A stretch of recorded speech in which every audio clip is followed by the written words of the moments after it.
So this is the first book I read in 2024, one of the newest additions to my retro shelf, The Ultimate History of Video Games, Volume 2 by Stephen Hell Kent. I have the first volume and I've read that, and as you can see, that's quite a large book. There is in the middle, and I can find it here, a selection of photos and images there to add to the story, but the majority of it is text with lots of interview and quotes, and it's telling the story from the PlayStation 2, GameCube and Xbox era. So forward by Mark Cerny, Sony the one and only, the last days of Sega, Nintendo in third.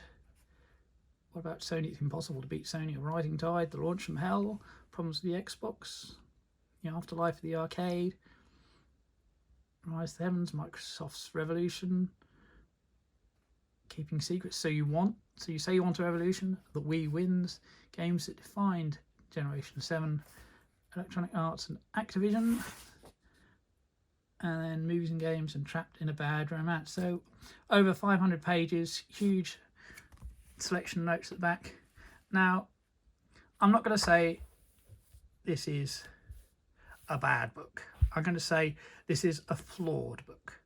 I found several inconsistencies, one would say almost errors in the first volume, and I have to say I was quite troubled by one or two major statements in this volume. Right near the start, in the first 30 odd pages, there was a comment about Tectoy in Brazil, and I know from my own research that that comment was wrong, and I'm disappointed that it's made it into what many people will see as a definitive history.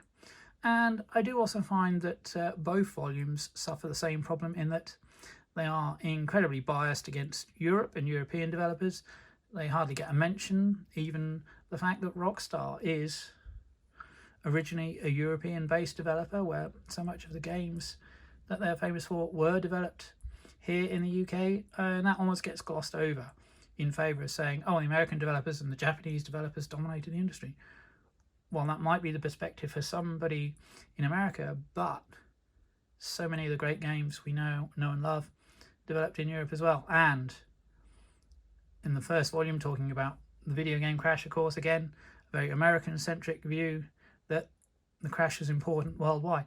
The crash did not affect Europe as much because the home computer boom here, with several different machines, meant that software houses were growing and developing, and there's several big companies today that started small on the home computers, and Electronic Arts, Activision wouldn't be the same companies they are today without that history and without European developers. So yes, enjoy it. It does a good job of telling the story of what happened in Generation 7, those important consoles, and what's happened with the big publishers since, but do take it with a pinch of salt, particularly if you're reading in Europe. So stay tuned to this channel for more retro shelf, merch stand, unboxing and gameplay videos. Keep it retro.